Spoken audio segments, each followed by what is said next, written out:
So, what do you think of the Balls from Ellwood show? You think I'm gay? You think I'm a gay little boy, huh?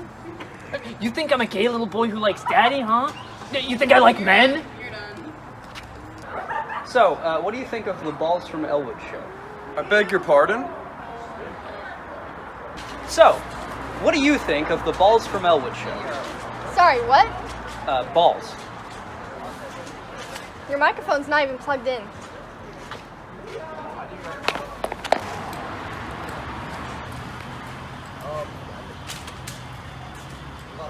So, what do you think of the Balls from Ellwood show?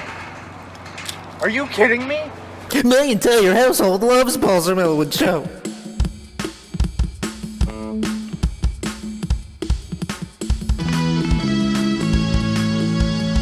Balls from Ellwood. It's a good show. Come watch it with me under the sheets. Put a piece of you inside of me, and we can make it last all night long. Don't be afraid to go all the way. Let me take your virginity. Yeah. Hey now, this is Balls from the Future. Always remember, if you point at somebody, the wife wakes you up by spreading her ash cheek. So remember to hit him with Howard Stern's penis. Love mommy. You know, I hope there's always three fingers. I just want to wish you a very happy birthday, Balls. You should always.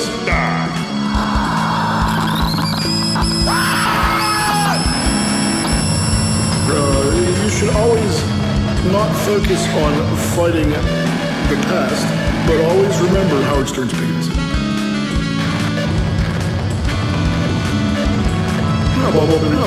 To you all, and peace and love. Hey now, cats, we're back again this week on the Balls from Ellwood show, and you're probably like, where the fuck did they go? Yeah, it's been 6 months Has it since our really? last show. It really has. Oh my god. Half a year since we did a show. Time flies when you're having fun. Yeah, well, We've been having fun. that's debatable. Yeah. But anyway, we're back, and the important thing is we're ready to verbally vomit all over you. I got tons of stuff to talk about. Xtina's got some depravity she'd like to share you. And I'd like to say that we'll see you again soon, but you know how that goes. So we'll see. We're going to do our best to do things when we can.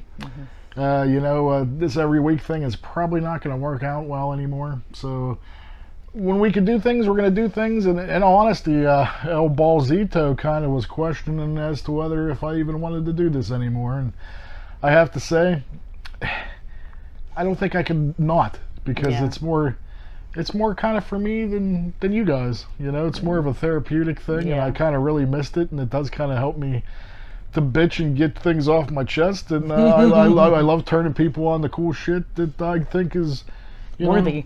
Yeah. So thank you, Xtina. You're welcome. Oh, by the way, this is Xtina. If you're just tuning in now, I'm Balls from Ellwood, and we do a little show. We like to talk about horror, punk and ska.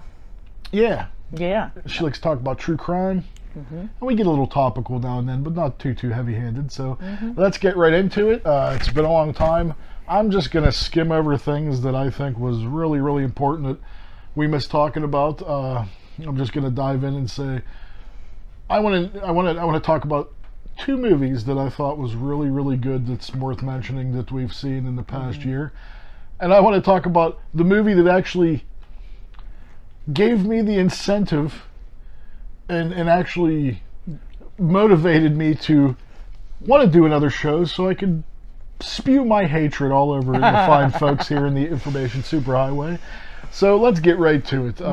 First film I can't recommend enough, Barbarian. Oh, goodness, yes. Xtina, if you haven't seen it yet, I mean, without giving too much away, what do you think? Oh, it's just phenomenal film. I mean, it's full of surprises, full of, things you don't expect, I guess. Very creepy and kind of icky. So if that doesn't sell you, I don't know what does, right? Absolutely. That was actually a great the description. I found that it seemed very like a kind of like a 70s 80s feel to it. And like you said, the thing I like the most about this picture is it's kind of a roller coaster ride, because like you kind of go in expecting it from the trailers and everything you've seen for it to be this one thing, and then it totally goes bonkers and you have no idea what's going on, and then when you sort of think you have no idea what's going on, you still don't have no idea what's going on. So I love shit like that. Can't recommend it enough. You got to check out Barbarian, and then I got to talk about the little film that could, like The little film that could. People's been waiting for years for Terrifier 2. I'm sure you've heard it in the news by now, all the hype, all the people passing out, throwing up, this, that. Damien Leone, to me, has created the perfect horror film. I absolutely love it. I can't recommend it enough. It's my favorite thing I've seen in a long, long time. You could tell the passion that was behind this project, the effects. It's got some of the most brutal and gruesome and incredible conventional effects I've ever seen. Absolutely. If you're a fan of that kind of thing, you won't be disappointed. It took everything you like about the first one and turned it up to 11 and ripped the knob off. Yeah, So, no kidding. No kidding. And if you don't know what Terrifier is, you might have heard of Art the Clown. If you're like, who the heck is this clown going around? He looks kind of like a mime. That's Art the Clown. He's from the Terrifier movies. So yeah, he actually started out, it was a trilogy called All Hallows Eve. And it was a different guy. It's David Howard Thornton now, and he's who made the character famous because he's incredible. I mean, we've met him. He's great incredible. guy. Really nice guy. Super. Funny enough. And just the fact that you can actually emote so much feeling and things without uttering a single word. Yeah, I was gonna say, doesn't speak, doesn't have a single line. I think that would almost be harder in a way, That's what I mean. Like, Yeah. I mean, that's got to be super difficult, and it totally works. Like he's a master at his craft. I have to say, he's terrifying. So it's not just a creative name. Yeah. But loved it. That's my favorite film of the year, hands down. I don't even have to think about it. And the best part is it's completely leveled the playing field between independent cinema and blockbuster big budget film. This film was made for $250,000, as you know.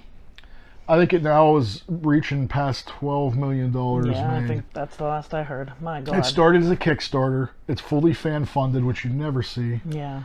It raised the money in like no time at all. In fact, he's now made enough money he can make 3 more films if he wanted to. That's incredible. So there will definitely surely be a Terrifier 3. Make sure you stick around after the credits. You definitely want to check that out.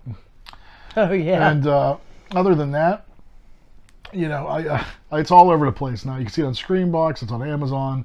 It's practically any place you can stream movies or rent movies. So Terrifier 2. Run, don't walk. But make sure you got a strong stomach. Oh yeah, and maybe don't eat before. Not only that, it introduced an amazingly new cast. You have, was it Lauren Lavera, I believe, that plays Sienna. She's really, I think she's going to go somewhere, man. She's a really good new Scream Queen. Elliot Fulham, her brother in that. I think he's going to go places. I mean, you should check out his show. He does a show called Little Punk People. He interviews punk bands.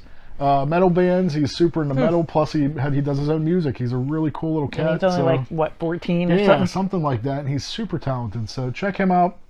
You can find him all over the place. As well as Lauren Lavera, Instagram, all that. Yep. Other than so, let's just get down to it. He can't wait to tell you about this.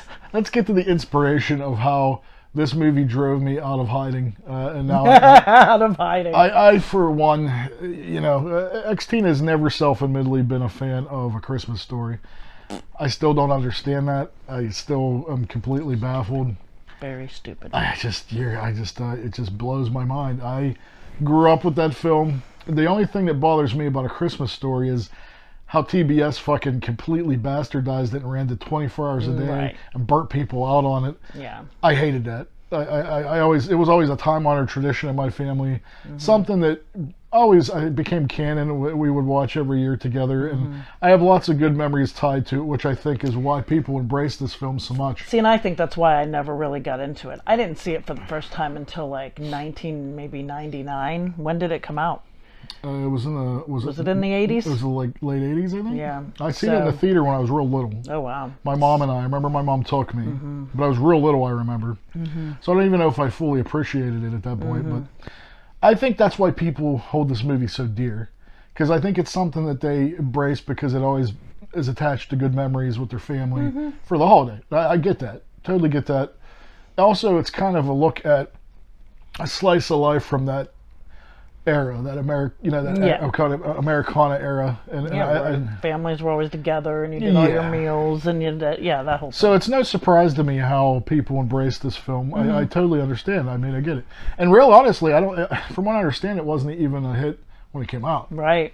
No, in fact, I think it was a flop. They said it wasn't. Yeah, we went to the house. Yeah, we visited the Christmas Story house. Yeah. Well, I don't know for how long I now. know, It just it's went up for for sale. Anybody wants to buy it, it's in Cleveland. That's a whole other story. The cast wants to buy it now, and they don't want to sell it to the cast. So. Oh, really? Yeah, so that's weird. we'll see. It's a really cool place to visit if you're into it. I mean, Xtina don't really like this film, and I thought she sounded it was still like, cool to see. I thought she kind of thought still had a good time. I did. I really did.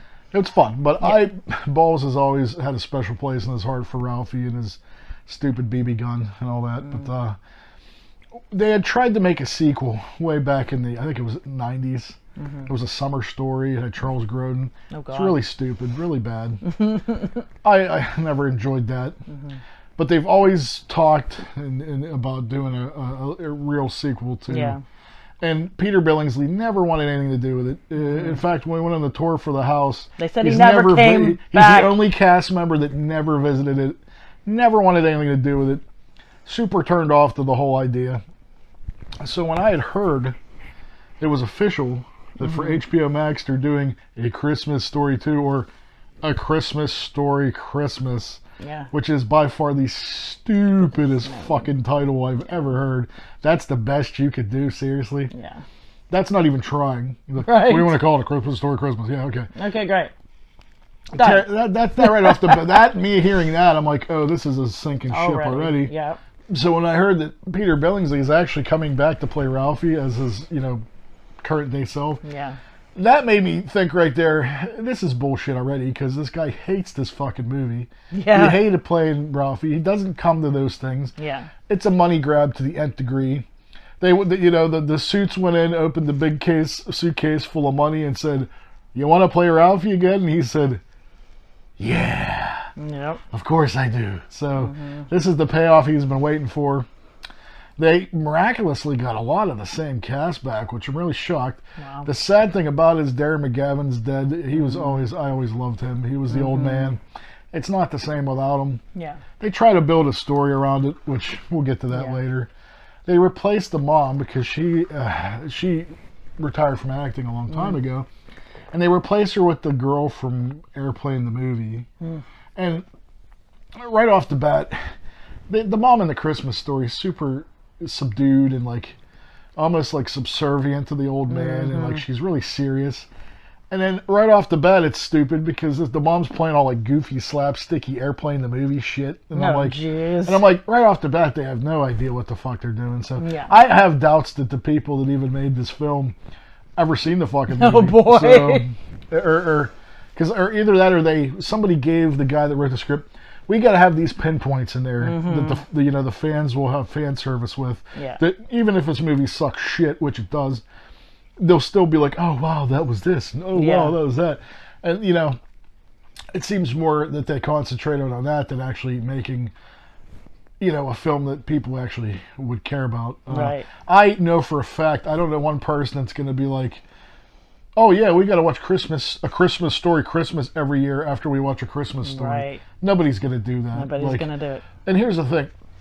The thing that I like the most about the original film is it has heart. There's times where it's goofy and funny, but there's a lot of times where it has legitimate heart and there's legitimate feeling. It's not often, but there's a few couple moments where there's actually legitimate feeling. Yeah. This movie tries so hard to beat you over the head with that, like it just doesn't work. Yeah. Like they're trying so hard that it's so unbelievable. Yeah. Like, I mean, and they try to recreate so much stuff like from the other stuff, and it's just, and then like everybody's grown up now, and they try to mimic things they did from the original movie, and it's just so now, present day, that it just doesn't work. Yeah. And there's like jokes that probably wouldn't even have been funny in the 80s. I mean, it's just such a train wreck of a nightmare. And they do shit like this movie was so bad it could have easily found a home on the Hallmark Channel for their Christmas marathon. Wow. And that's the bad. be all end all of shitty Christmas movies. Oh, yeah. To me anyway. But and they always do. They do. I knew they were going to do it. I'm wondering. The only thing that excited me was they had Zach Ward as Scott Farkas come back, and I love that dude. He's been on a show before. I think he's probably one of the coolest cats I ever met. And I knew what they were going to do too.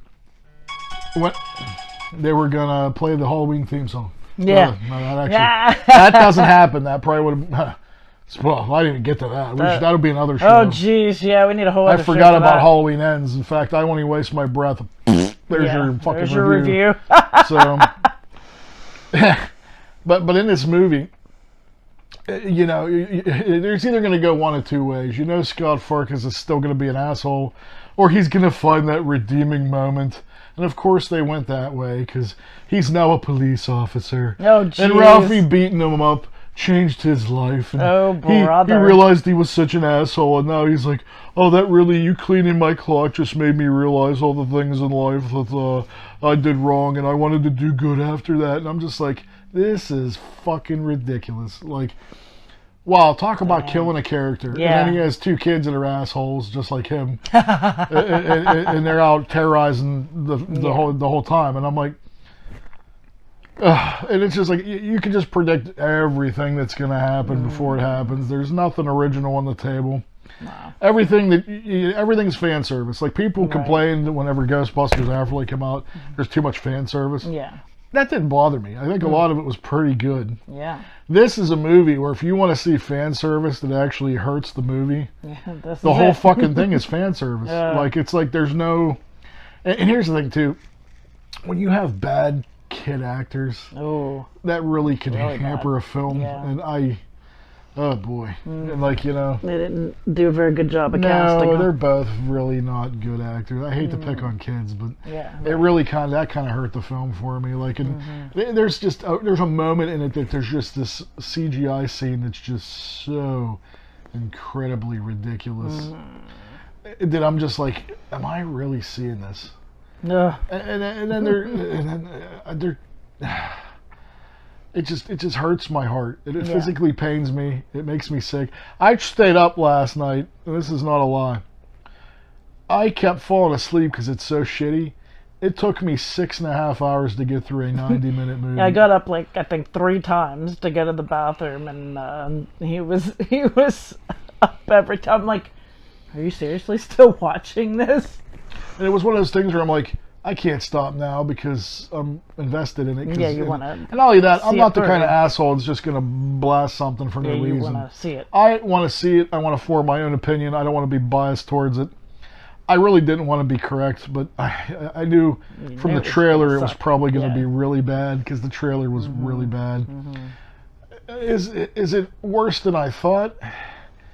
No, but it's pretty fucking close. I have to say. I held the first one as probably one of my favorite Christmas movies of all time. I would rather watch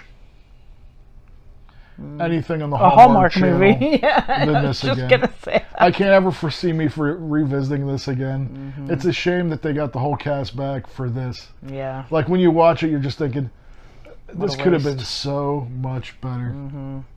And that's really it. There's really no, reason to harp on it. Yeah. But hey, had to get it out. Yeah, I feel much better now. See, I had to warn the people. I have to warn them, and I mean, we're here. We're here to give PSAs about bad movies. So I figured I'd check and see if it's just me, because I am kind of a movie snob, as you know.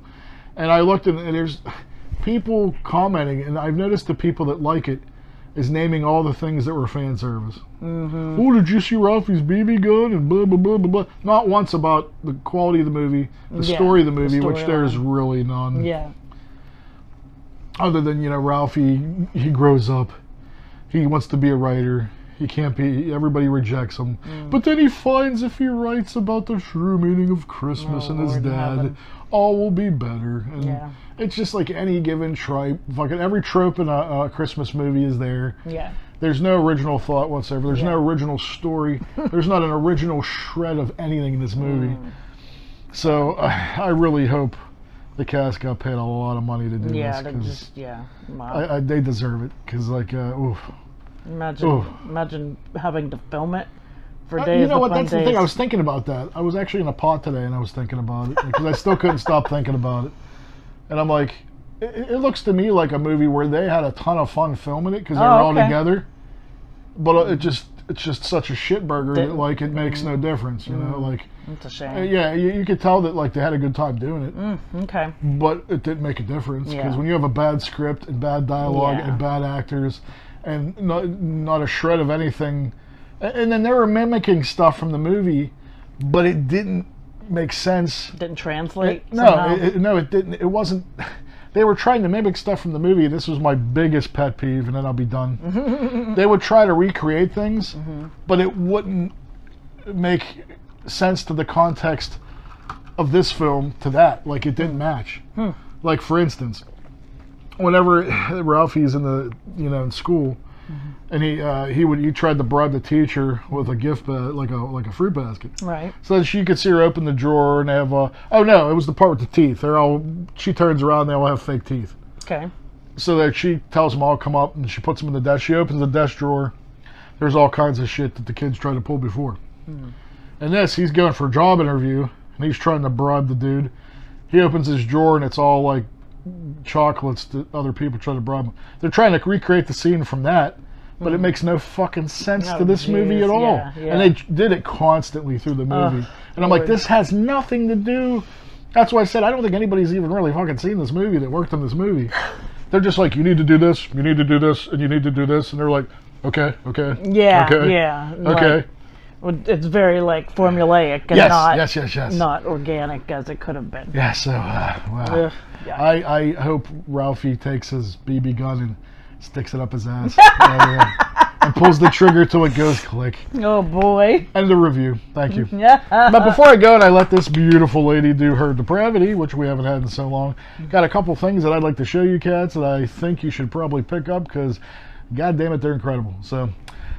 And you know it's coming up. The hustle and bustle of the holiday season. Balls is already feeling the pinch, man. Nothing makes me more nervous than holidays. Nothing irritates me and drives me crazy more than trying to do shit with people, trying to coordinate things with your family between Thanksgiving and Christmas. Fuck! The holidays are the worst, man. It drives you crazy, right? I don't think you should have one day where we should pick and be like, oh, we should be nice to everybody and get together. Like, if you truly love the people that you're related to, or your friends or family, you don't need a day to do that. You need one day. You should be doing that shit all the time. Right? Or at least I don't need a day where I need need to give you presents. I don't need a day where I need to tell you how much I love you and kiss your ass. If you need to do that, you should be telling people, life is short. Yeah, exactly. Don't take people for granted. Tell them how much they mean to you now because they might not be there tomorrow. Right. So I'm off my soapbox and let me show you some cool shit here. Thank you, Asian Man Records, because you just re-released one of my favorite ska punk classics. I don't know if you can see that. MU330 Chumps on Parade.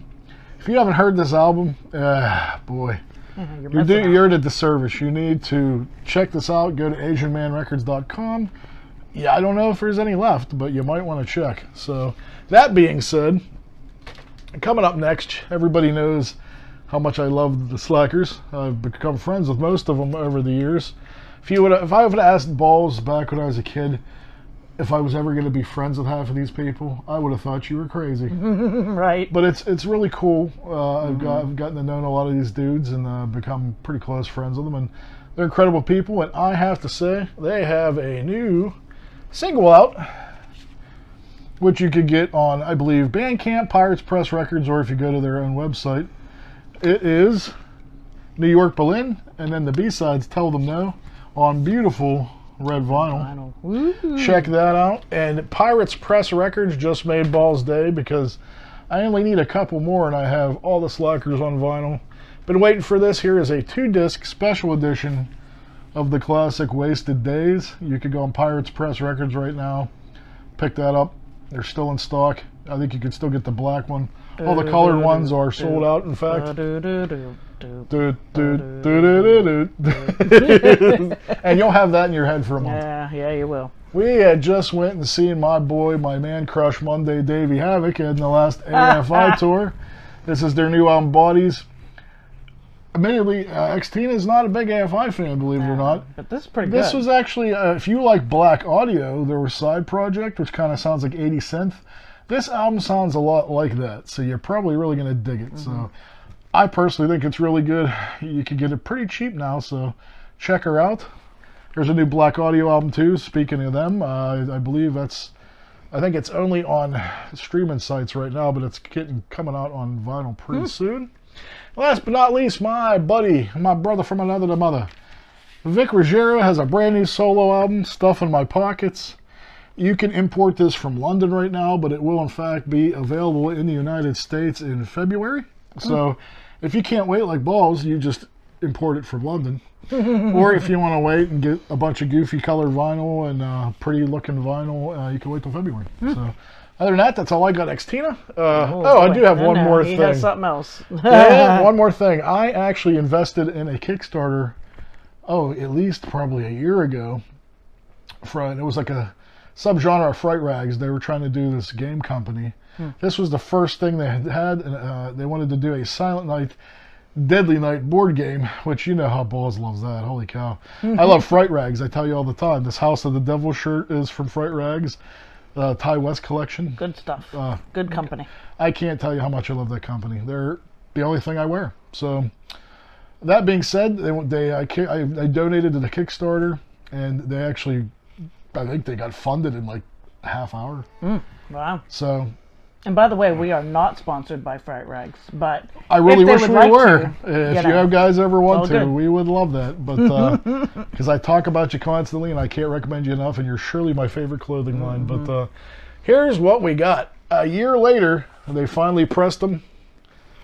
So if you ever wanted to relive the events in Silent Night, Deadly Night, if you ever wanted to be Billy and punish people for being naughty, this is the game right here. And I actually donated an extra, I think it was $7 or $9, and I got extra playing pieces too. So check it out. We haven't played it yet, so we'll have to review that later. Even the back is pretty sweet. You got to check it out there, right? But looking forward to that. There is a My Bloody Valentine one that they just financed. I didn't get in on that one. I'm kind of sad, but that's actually, I think, I don't know if it's still available or not. You might want to check, but that's all I got, Xtina. Let's hear some Depravity. It's been a while. I know. I feel like the Depravity quotient of my blood is low, so please. I know, I bet. Oh, goodness gracious. Species Spicy, take 2. Oh, my God. My heavens. So, I don't know. It's been a while. There's been so much depravity, and, again, in my brain, I'm like, I want to tell him, I want to tell him, I want to tell him. And then, he's like, don't tell me this crap. We have a show for that. Yeah, but we haven't had a show. And so I've been like, anybody want to hear about this? Anybody help? She's ready to explode. Yeah. So I don't know how much everybody, if you follow true crime, at least even a little bit, I'm sure you've heard about this by now. What do you think of when you think about Idaho? Potatoes, incest. Oh Jesus! Well, yeah. I mean, I'm sure that's probably there as well as potatoes for sure. But it seems to me that Idaho is becoming a breeding ground for crime. Like Idaho. It seems horrible. You are Idaho. Sure. But it is becoming, it seems like a horrible place to live, apparently. And it seems like there's a lot of crime going on there lately. So in the wonderful little town of Moscow, Idaho, right? It's a college town where the University of Idaho is, apparently. So there were 4 college students last weekend. So like, what is it, November 12th-ish? I can't quite remember the date, but they were out partying, late into the wee hours of the night. I mean, that's what college kids do. They're young. They're under, I think some of them are maybe under 21, but they were out. There was a couple, a woman, a girl, and a boy, and they were out at a frat party, and they didn't come home, or they came home. I'm sorry, I'm getting myself all screwed up here. They came home. I don't know how they got home, but these 2 girls, they were out dancing at the nightclub, and they came home at like 2 in the morning. So they both pairs of people, so 4 people. They all got home relatively around the same time, 2 in the morning, 3 in the morning. But the 2 girls took a ride from someone. They initially thought it was an Uber, and they thought, well, maybe this Uber driver had something to do with this, but there's no record of them ever having taken an Uber, so they think that it was either like a jitney, maybe like a college, somebody going around like, hey, $5, I'll ride you home, kind of thing, or maybe they knew them. That hasn't been determined yet. But the other couple, I think it was the couple that was at a taco truck. And so they were getting like some sort of food truck, I guess. And there's video of this, and it, people are trying to decide whether or not it was the 2 girls went to this food truck. And they were saying like, oh, there's a couple guys like behind them in line. Maybe they followed them home or something. But nobody really knows exactly what happened. All they know is apparently there's 5-6 people that live in this house off campus of this university. And around noon on Sunday, one of the roommates who wasn't out partying walked in and found an extremely horrifyingly bloody scene. 4 people dead. And they can't find a weapon, but they've determined that they all were stabbed. With a potato. Not a potato. Some kind of, they called it some kind of, like a Rambo style knife. Or like a Bowie knife. Yeah. So, they've questioned, of course, the other roommates who were home and they were sleeping, and they think they slept through the murder of 4 people. That's what I know. Yeah, something not right there. Something ain't right there, right? Or maybe they did hear something and they were like, well, what the hell's going on? We're not going out to check it out. That's more than likely. That's more than likely, because they have ruled them out, but they have ruled them out as suspects. So, but there's no sign of forced entry. So either somebody forgot to lock the door or something. Oh, goodness. Michael Myers, quit calling me. I'm busy, Michael. I know, he's been after her He's for a long after time. me. After Halloween ends, so I won't over talk to it. him either. Oh. Yeah, right? God. Anyway, what are we going to do? So, I don't know. These girls are dead. This couple, a young man and woman, they're dead. And nobody knows what happened. And initially, the Idaho police said, oh, it's an isolated incident. Don't worry. There's no worry in the town. No reason to be worried. But there's nobody's... Move along, people. Nothing to see here. Nobody's been arrested. And they don't have any clue who might have done this. So, what does that tell you exactly? The fix is in. Yeah, I mean... Nobody's arrested. They don't know. I mean, sure, could it be somebody? But if they don't know that it was specific, they say it was a targeted hit. So why would they be targeted? Like, they were out partying. Nobody seemed to be in any kind of danger. As far as they know, nobody had any enemies. It does seem very kind of random. They did autopsies. They said there was no sexual assaults that they could tell, I guess. It's very strange, right? And again, too, how could one person stab 4 people to death there has to be, you would think, more than one person that did the killings. Well, yeah. You would think, right? Because, like... Unless you are, in fact, Rambo. Unless somebody, unless they got drugged, maybe, and they were unconscious. So it's still very much a mystery. There's a lot of stuff. There's supposed to be, I guess, a conference tomorrow afternoon. So maybe we'll find out more. But... if you know anything about any crazy dealings in Moscow, Idaho, let the people know. Now we have the Ghostbusters theme going off because we've got the Ghostbuster clock that goes off every hour on the hour. We're just full of fun around here, full of fun. So, anyway, I don't know. I probably have to come back to you, but the 4 students were Ethan Chapin, 20, Madison Mogan, 21, Xana Kernodle, 20, and Kaylee Goncalves, man, I can't pronounce names, 21. So, unfortunately, very young people are dead now because of some, I guess, crazy person. I mean, whether they knew them or not, they're still a crazy person. What would make you stab and kill 4 people? And I'm assuming in the middle of the night because they got home at like 2 in the morning, 3 in the morning maybe, and they were found dead by noon the next day. And now they're saying they might have all been already passed out and asleep. So who just goes into somebody's house and just starts stabbing people at random? And there's nothing stolen. Like it wasn't like a... So it's very strange, very much mysterious. Still a hot topic going on, so I guess we're going to find out more soon. But yeah, keep your ears peeled for if you're interested in following more in that case. It's just a darn shame and very utterly bizarre. Yeah, that's a weird one, I have to say. You definitely outdid yourself this week. So. All right, well, I don't know, but I guess we'll follow up. The next time we do a show, I'm sure I'll have more information. And I'll definitely do a follow-up. We'll see what might have transpired at that point. So sounds like a plan, Xtina. You knew her, you love her. We love that. You love that depravity. So before we close, I just want to let you know check out this new episode and other episodes on BFE TV on YouTube. Other than that, I have an incredible interview with the man, the myth, the legend, Mr. Dick Valentine, the lead singer of Electric Six. That's going to be coming up soon. I'll be posting that soon. Other than that. We'll see you when we see you when you see you. Peace and love. Peace and love. Peace and love.